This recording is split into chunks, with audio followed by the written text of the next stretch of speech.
d'emploi des gens qui savaient de quoi ils parlaient. C'était plutôt, globalement, c'était plutôt positif.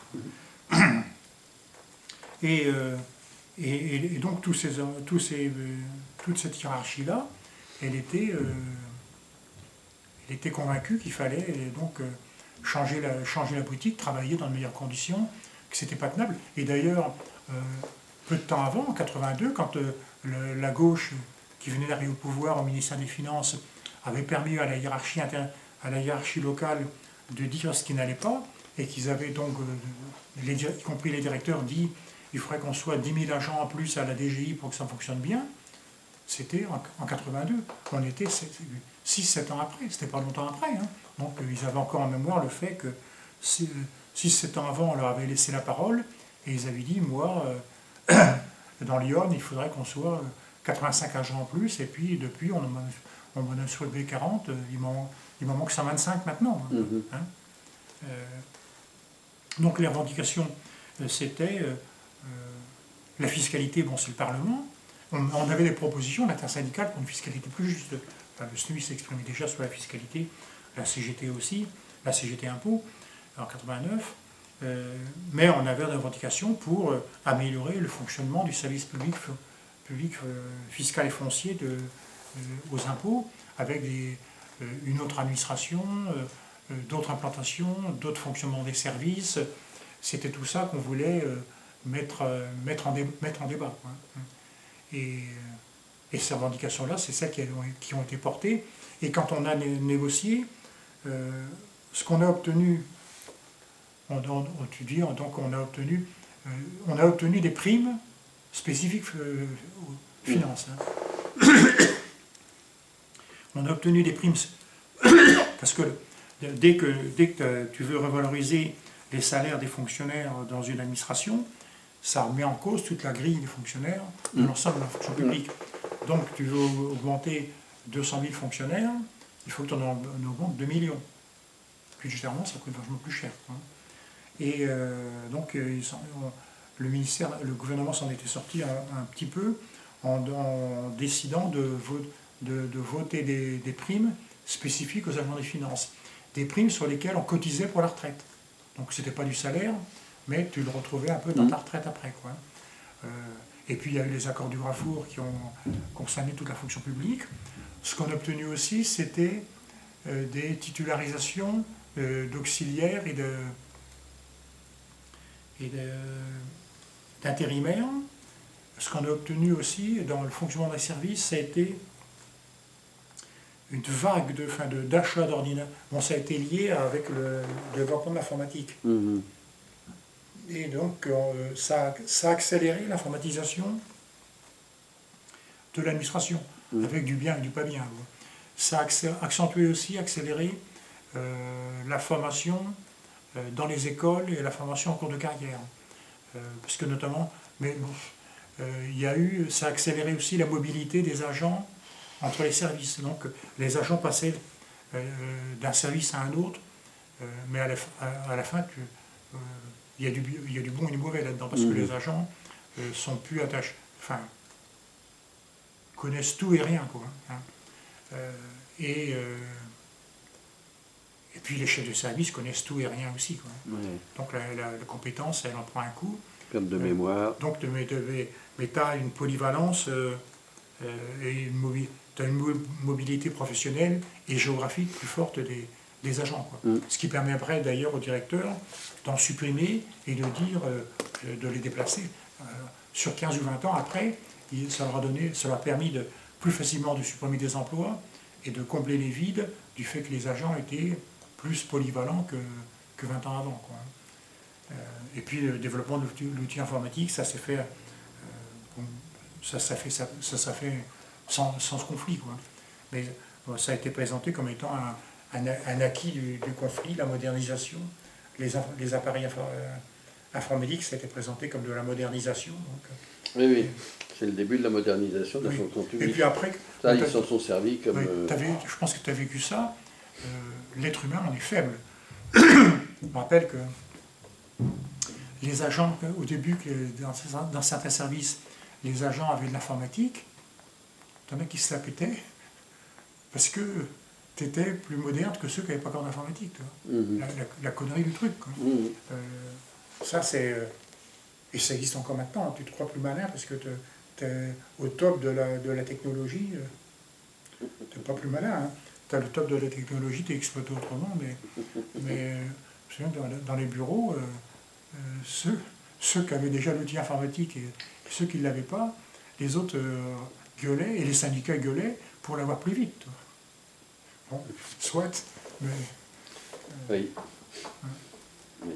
T'as pas d'autres questions parce que sur... Bah, sur la coordination, tu m'as Oui, expliqué. Minitel. Bon, là, sur les retombées qu'il y a eu, l'autre retombée quand même, c'est que ils ont été obligés de concéder les accords du Rafour, Oui. parce que s'il n'y avait pas eu votre mouvement, il n'y aurait pas eu enfin, les accords du Rafour, avec quand même des avancées, et puis les débuts d'une autre fonction publique, hein, qui... Oui. L'idée de supprimer les catégories, l'idée de supprimer les niveaux de concours,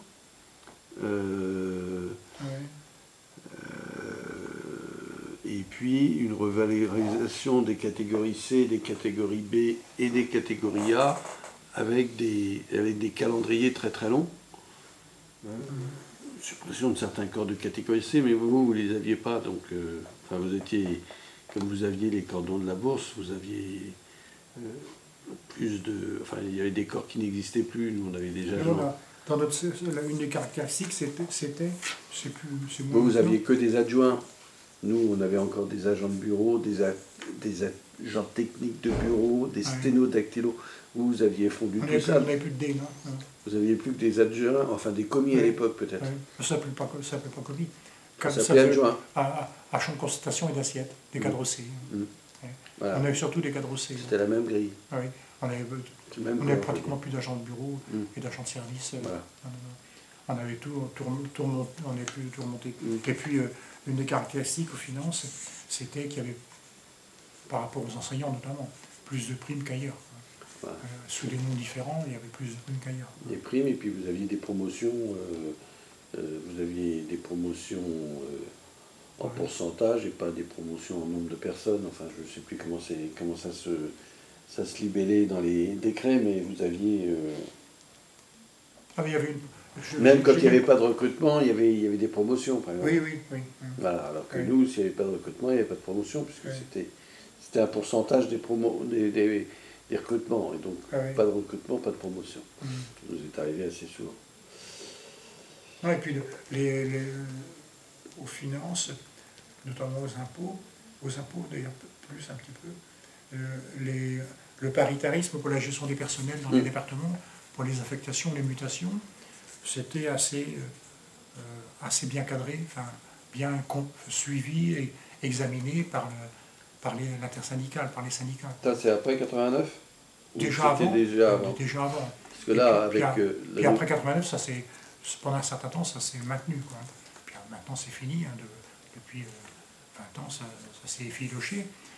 Mais le paritarisme dans la gestion du personnel, après 89, ça s'est encore maintenu un petit peu. D'accord, ça veut dire que c'était pas un contre-pouvoir quand même? Ah non, c'était toujours eux qui géraient, c'était un contrepoids quand même. Voilà, contrepoids, oui. Vous aviez la possibilité de contrôler ce que faisait l'administration. Il n'y avait pas trop de... Une transparence. Pas trop de... Oui, c'était ça. Il n'y a pas trop de pistons. Il n'y avait pas, non, dans les mutations, c'était assez réglo, quoi. L'affectation dans un département, puis après dans une ville. Critères qui étaient appliqués. Rapprochement d'époux, parents à charge, enfants en difficulté, je ne sais pas quoi. Oui, il y a problème de santé. L'administration peut arriver, parfois tu arrives même à quelques surnombres en plus par rapport aux effectifs officiels, quand des cas graves, quoi. L'administration,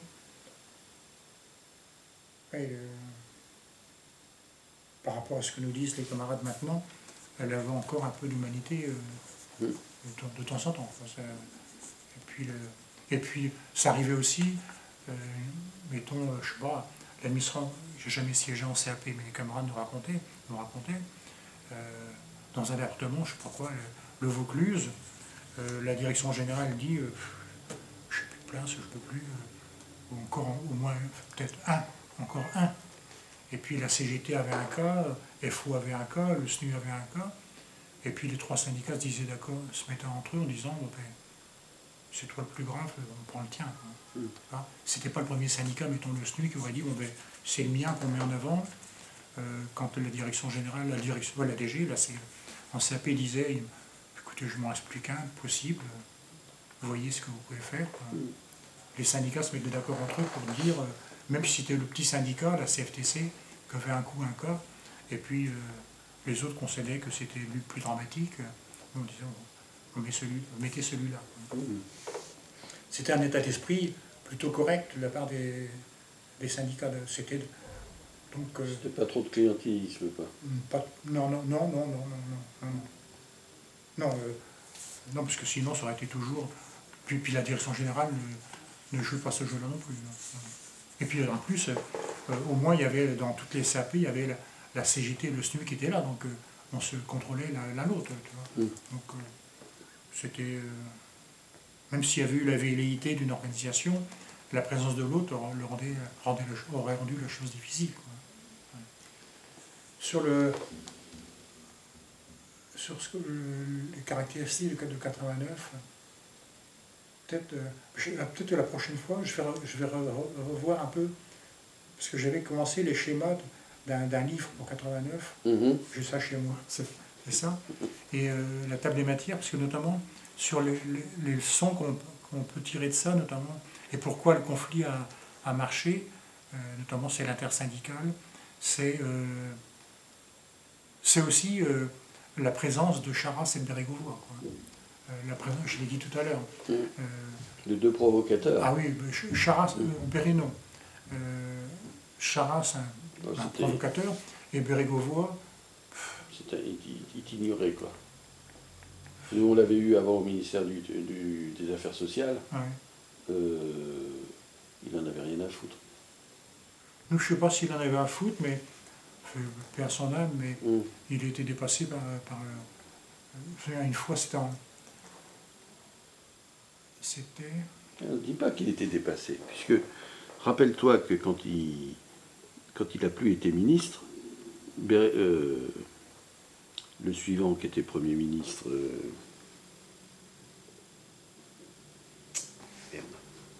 RPR, là, qui va passer bientôt sur l'affaire à la CJR, là. Juppé. Non. Balladur. Oui. Balladur a dit, Bérégovoy avait été nommé par certains journaux le plus grand économiste de France. Tu te rappelles de cette histoire? Et après, Balladur arrive, il fait un bilan de l'économie française en disant mais elle est complètement à plat et le pays n'a pas été dirigé par l'ancien ministre de l'économie. Et il disait Bérégovoy. Et c'est à ce moment-là où il se suicide quand même. Oui. Et il avait été extrêmement vexé et il était parti dans une déprime de première parce que deux premiers économistes de France, le rapport Balladur à charge ou pas à charge, l'avait dit pique-pendre sur la façon dont il avait géré les choses. Non, tu t'en souviens pas de ça? Oui, ça me revient. Mais moi, Et quand tu dis donc il était dépassé, moi de ce que j'en voyais, c'est qu'il était bien dans la nouvelle ligne de l'or, etc., puisqu'on était en dollar. Il était droitier, tout ça? Oui. Ah oui, ça non, mais, ah non, d'accord. Non, mais techniquement, je vais faire une anecdote. C'était quand... ah non, c'était en 86. Quand est-ce qu'on l'a eu? On va en audience chez lui. Il était ministre des Finances. Quand la gauche est revenue, c'est-à-dire 93. Non, je ne sais plus. Non, c'était avant ça. Ah, parce qu'en 80. Un coup, on va le voir. Entre, C'est vieux ça. 80, Un coup, on va le entre voir. 86 et 89, Oui. c'est la droite. C'est la Donc, droite, en oui. 89, il revient Il revient, oui. jusque, Et en 80, jusqu'en Ça, 80 en jusqu'en 85, c'était qui? Eh ben, en 85, votre ministre, ça devait être Fabius a passé la main à je ne sais pas qui. Bah, peut-être Si, peut-être à Béret, oui. C'était lui, c'est ça. Si, parce que, oui, c'était lui. Parce que, oui, c'était avant que Chirac arrive, c'était lui. Parce que j'étais allé avec Henri, le SNU, on demande une audience, ou même c'est eux qui nous... Non, on est reçu chez avec Bérégovoy, chez Bérégovoy, avec 2-3 pontes, des crânes d'œufs de chez lui. Et puis, donc, avec Henri, on parle de la fraude fiscale, machin, des milliards. Il fait celui qui découvre le truc, qui s'intéresse. Puis après, il était assis sur le canapé, enfin sur le canapé, machin. Et puis il dit aux deux pontes qui étaient là, il dit vous voyez ça avec ces messieurs, vous me réglez ça. Il ne faut pas régler ça, il faut fiscal, vous me réglez ça. Très bien. Bon. Et puis ciao, on se serre la main, on va M. Bérégovoy. Et puis les deux gars nous courent après, en disant vous avez compris, bon, on se reverra peut-être, mais pour régler ça, ça ne sera pas si facilement que le ministre l'a laissé entendre. Moi, je crois que, enfin bon, au niveau dans certains domaines, il était, c'était le principe de Péter, il avait atteint son maximum, quoi. Mais par rapport à Charras, il n'était pas détesté. Charras, il était détesté par les agents des impôts, hein. Détesté, toi. Bérégovoy, comme ça, quoi. Mais ça aurait été d'autres. Je ne sais pas si la personnalité des ministres peut jouer. C'est l'orientation politique globale du gouvernement qui fait que. Ah ben il y en a qui sont plus agaçants que d'autres. Oui, T'as qu'à regarder aujourd'hui, enfin quand je dis agaçant, c'est pas un bon terme, mais Castaner, Oui, il vois, aurait pu plus que d'autres, oui. Oui, il y en a qui savent faire, d'autres qui ne savent pas faire. Voilà. Ouais. Pénicaud. Et une anecdote, un coup. Donc là, le jour où il y a eu les grosses négociations, donc le lendemain de la grosse manif, on est réunis au ministère des Finances, donc à Bercy, dans la grande salle. Ça c'est quand ça? Quand tu dis grosse manif, c'est en juin ou c'est en octobre. En octobre. Bon. Et donc là, c'était avant qu'on commence à discuter, ils avaient fait venir les télés, tout ça, parce que c'était un événement. C'était passé au journal de 20h. Les organisations syndicales sont reçues au ministère des Finances par le Bérégovoy et Charras. Et donc Charras ne disait rien, qu'on avait obtenu que Charras ne dise rien.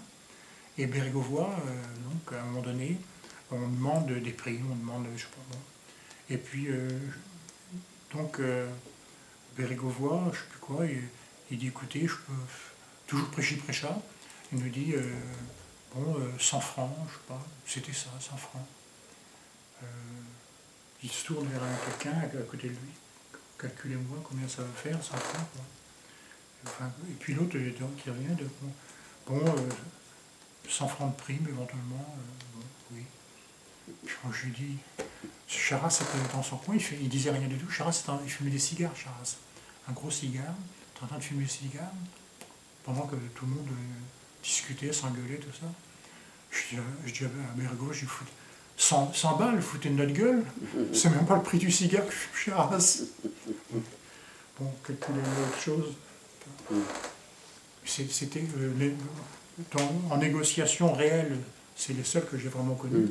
Et c'était le vrai pouvoir n'était pas encore là non plus. Quoi. Ils avaient le pouvoir de lâcher 100, 120, mais de pouvoir de changer les choses, c'était. Il attendait Rocard. C'était Rocard. C'était le Premier ministre qui décidait. Quoi. C'était pas. Pas devant on n'était pas devant l'interlocuteur.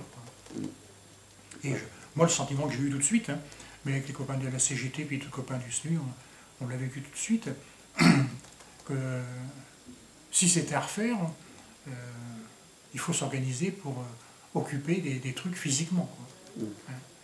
Donc, il aurait fallu rentrer dans le ministère, l'occuper physiquement, les risques de castagne, certainement, quoi. Mais occuper des préfectures, occuper des directions, mais surtout le ministère, le pouvoir central, quoi. Qu'on soit chez nous. Quoi. Parce que l'occupation des locaux, hein, c'est 36, c'est 68, et c'est pas, comme aujourd'hui on le dit, le pouvoir est dans la rue. Hein. C'est une contradiction évidente. On pense toujours, même nos camarades de Sudrail, n'ont pas spécialement occupé leurs locaux. Moi, je pense qu'on occupe le pouvoir quand on occupe le lieu de production. Oui, sauf que les derniers mouvements forts qu'il y a pu y avoir, c'est pas l'occupation des locaux, c'est le pouvoir, il est dans la rue. Et donc on occupe la rue. Alors, oui, mais tu occupes la rue, mais tu ne gagnes pas. Hein. Mais c'est bien pour ça que je te fais bien la différence entre 36, 68, 45, rien n'a été occupé, 47, si, il y a des choses qui ont été occupées, 53, oui, mais... Non, mais on chante avec Joli Môme, c'est dans la rue que ça se passe, tout ça. Oui. Non, c'est zéro, ça, comme mot d'ordre. Non, mais c'est dans la rue que ça se passe, soit. On se voit, on est content, on passe à la télé, mais les mecs, ils envoient les CRS, les grenades, tu pleures, tu rentres à la maison, puis ils passent la voiture au balai, et puis 2 heures après... Même si on fait, comme ça a été fait, hein, il y a eu des manifs presque tous les jours dans le dernier mouvement. Celui d'avant, où il y avait fait tous les 3 jours, on faisait grève et tout était programmé à partir de mars jusqu'à juin. Là, la grève piège là, qui a été orchestrée par la CGT, où comme moyen d'action, ça a foiré, quoi. Bon, ils ne l'ont pas renouvelé, hein, ils ont compris qu'ils avaient foiré. Non, mais moi je pense que, enfin oui, je te dis naturellement, je t'ai dit, il aurait fallu occuper des trucs, mais oui, c'est par rapport à c'est dans la rue que ça se passe, c'est du pis-aller qu'on fait, parce qu'on n'est pas foutu de faire mieux, quoi. Je crois, mais j'en suis persuadé, oui. Le vrai pouvoir, puisque c'est notamment si c'est de faire et de produire. Hein. C'est pas de défiler le 14 juillet à Guignol, à Halloween. Dans la rue, c'est bien de se faire voir, mais tu n'es là que faire voir, exposer que tu n'es pas content. Hein. Mais le montrer réellement, c'est sur le lieu de travail, et tu occupes ton lieu de travail, et ton patron, il n'est plus chez lui, tu l'expropries, et tu es chez toi. Hein. Oui, mais c'est presque une erreur stratégique actuellement, hein, de dire c'est dans la rue que ça se passe. Et je ne sais pas si on en a conscience, mais parce qu'on n'est pas foutu de faire autrement. Hein. Ben, on n'est pas foutu parce que dans chaque boîte, on n'a pas de rapport de force. Oui. Donc on fédère nos petites faiblesses. Hein. Oui. Ça n'empêche que... Oui, il faudrait quand même évoquer le fait qu'on devrait occuper son lieu de travail. Quand il y a une boîte qui est fermée, souvent, le conflit se cristallise sur la boîte elle-même, sur le bâtiment, on va fermer un truc qui fait des saucissons, les mecs ils occupent le battoir et puis ils vont pas défiler place de l'hôtel de ville tout de suite, et ils commencent par occuper leur saucissonnerie, les gens. Hein. Oui, mais ça c'est encore souvent dans le cadre des licenciements éco. Hein, oui. on va fermer la boîte. Oui. Hein, c'est pour ça qu'ils commencent à... Il n'y a que dans cette situation où ils occupent éventuellement... Mais là, le fait que c'est dans la rue que ça se passe, ça reflète l'état de faiblesse du syndicalisme. Ce que tu viens de dire, c'est que on n'est pas foutu d'occuper réellement, parce que pour occuper des locaux, il faut que tu aies 15, 20, 25% des gens du local, du bâtiment, et pas de ceux d'à côté, mais de ceux d'ici, qui soient d'accord. En 89, les gens occupaient un truc qui se faisait aussi, en 89, c'est... Donc on occupait, après, à partir du 1er septembre, ça a été grève générale reconductible pendant 1 mois et demi, jusqu'à mi-octobre. Et parfois, la direction générale, parfois, demandait aux chefs de service de recenser les grévistes. Et ça arrivait que les directeurs soient complices des personnels et des syndicats. Le lundi, dans tel centre des impôts, il y avait 400 agents des finances dans cet immeuble-là. Tu avais 80 agents qui faisaient le piquet de grève, puis 300 qui disaient « je veux rentrer mais je peux pas ». Ah bon. Et donc le directeur disait 80 grévistes et 300 qui sont empêchés de travailler. Le mardi, tu en avais 80 hautes qui faisaient le piquet, 300 en partie haute qui disaient « je peux pas rentrer, je voudrais rentrer ». Et les retenues sur salaire, au lieu que ça soit toute la semaine qui giclait, les gens, ils avaient 3 jours, 2 jours de retenue par semaine, puis le samedi, dimanche, je giclais pas, parce que si tu fais grève vendredi et lundi, ton samedi, dimanche, il gicle aussi. Donc les gens s'organisaient avec la complicité du chef de service, du directeur du département, parfois, quoi. Et ça remontait à la direction générale, où après, la direction générale avait un chiffre de grévistes plus bas que la réalité. Hein. Elle pensait qu'il y avait 40% de grévistes. En fait, dans les têtes, les gens étaient grévistes à 90%. Mais la retenue de salaire n'était pas faite à 90%, mais à 40 ou 50%. Ce qui a permis aussi de tenir plus longtemps. Ouais. Et puis, si tu me dis qu'il y avait une complicité d'une partie de la hiérarchie, ça facilite les choses. Oui, oui, oui. Et parce que, notamment, là, il y avait une promotion interne forte et qu'une partie de la hiérarchie avait connu les services avant, connaissait les services avec l'aspect positif de la chose, c'est que quand la parité, enfin, le côté syndical, tu as en face de toi des gens qui connaissent le boulot, quoi. Moi, je me souviens d'une réunion à la direction générale avec le chef du service du personnel, qui s'appelait M. Bossan, j'ai dû en parler déjà une fois, monsieur qui avait été auxiliaire aux impôts, qui avait commencé ça, après il a fait l'ENA, mais il avait été auxiliaire aux impôts, tu vois, gratte-papier, classer les papiers, 3-4 mois, quoi, mais il avait connu ce truc-là, quoi. Puis après, il est monté dans la hiérarchie, connu beaucoup de services.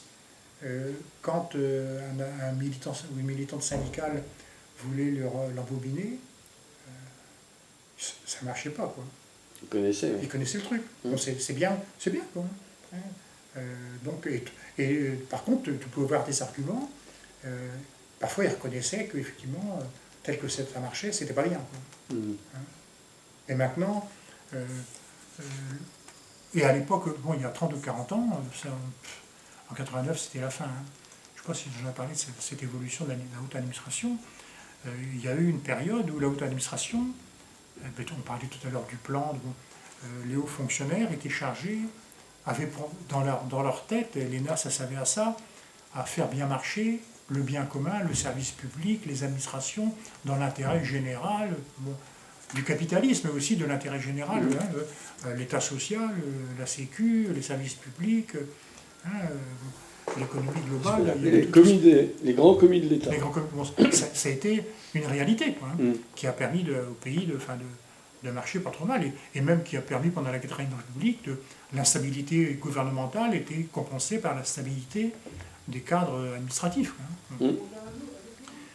Ça maintenant, la haute fonction publique, elle est colonisée par la finance qui vient chercher des carnets d'adresses, qui est là pour casser les administrations, casser les services publics. Quoi. Les mecs qu'on fout à la tête de la SNCF, c'est pour casser les SNCF, c'est pas pour promouvoir la SNCF. Hein. Les mecs qui sont à la tête des hôpitaux, à la tête des ARS, c'est comment on va faire pour privatiser les trucs, que les cliniques privées ramassent des parts de marché plus importantes. Au ministère de la Santé, leur boulot, c'est ça. Quoi. Et avant, on parlait de hauts fonctionnaires, maintenant, on ne parle plus de hauts fonctionnaires. C'est-à-dire, quand on enterre quelqu'un, on dit que certains, c'était un haut fonctionnaire, etc. Mais maintenant, comme il passe du privé au public, etc., il n'y en a pas un qui a les ailes propres, quoi. Ils sont tous passés par des cabinets ministériels. Ils ont et puis on nous vend ça comme étant un truc. Il faut que l'entreprise, la culture de l'entreprise, baigne dans les services publics. C'est surtout que les services publics soient noyés soient colonisés par l'esprit d'entreprise, et que le service public soit mis au service direct de l'entreprise et des particuliers, des détenteurs des entreprises, quoi, pas l'entreprise bien commun et collectif. Hein. Et donc, il y a 30 ou 40 ou 50 ans, donc pour les syndicalistes, tu avais encore en face de toi des gens dans les administrations, où tu pouvais trouver quelques points d'accroche communs, l'intérêt du bon fonctionnement de la boutique. Quoi. Je pense que, mettons, les cheminots, c'est sûr, il y a 50 ans, ils avaient un discours où, notamment le PC et la CGT a pu fonctionner dans certaines entreprises publiques de façon un peu coordonnée avec les directions d'entreprise sur ces critères-là, quoi. À EDF, ça a dû être le cas, je pense, je ne connais pas du tout, mais dans le transport maritime, là où la CGT était forte, il y avait une conjonction d'intérêts entre le service public, enfin, conçu comme étant au service de l'économie globale, quoi. Et puis le syndicat et les travailleurs dans l'appareil. Chacun c'était gagnant-gagnant, à court terme, à court ou moyen terme. Ouais, c'était encore l'État-providence, quoi. Tel qu'on le présente, oui. Là, maintenant, l'État-providence, c'est l'État-providence pour la finance, et puis les dégâts pour les autres. Bon. Alors, c'est une grève victorieuse ou pas? Et est-ce qu'il y a eu de la répression syndicale après? C'était pas la mentalité de la répression derrière? Non. Et même, enfin, ils ont eu peur. Des anecdotes qui me reviennent aussi, quand... des conséquences, oui, sur ça. Quand il y a des copains, il y a des camarades, enfin nous on s'est déclaré grévistes, les permanents syndicaux, dès qu'on appelait à la grève générale, le 1er septembre, on a été grévistes, donc on a eu la retenue sur salaire, et on a arrêté de se déclarer gréviste dès que la dernière assemblée générale, en novembre 89, a dit on arrête, on reprend le boulot, quoi. Donc, mais pour te dire aussi, moi sur peut-être 2 mois et demi de grève, je déclaré, j'ai eu qu'1 jour, 3 semaines de retenue, tu vois. Et l'administration a... Mais ça, c'était dans le protocole de la fin de conflit, non? Ça faisait partie, oui. Non, mais quand je te parle de la répression syndicale, je te parle pas ça, la répression des pontes, entre guillemets, même au niveau local, non, du genre... Non. Parce que... Et même, des anecdotes, des camarades, oui, sur le... Il y a des camarades qui sont pas allés au bureau, qui n'ont pas travaillé pendant 5-6 mois. Et dans leur tête, comme mettons un peu une puissance 5, tu vois, les gens qui étaient confinés, qui n'ont pas travaillé, qui n'ont pas télétravaillé, qui ont pris le boulot il y a 3 semaines, ils avaient perdu le chemin et le rythme du travail pendant 2 mois. Ça, en plus, tu as la tête ailleurs. Avec le confinement, les gens avaient la tête ailleurs. Avec la grève, occupation des locaux, manif tous les jours, tracts, banderoles, machin, quête, enfin, collecte de sous. Les gens avaient la tête, l'esprit, l'imagination ailleurs que le boulot, quoi. Quand il y en a un paquet qui se sont dit, quand je vais rentrer à reculons. Il y en a qui sont rentrés physiquement à reculons, avec les journalistes qui photographiaient, qui filmaient les mecs qui rentraient à reculons.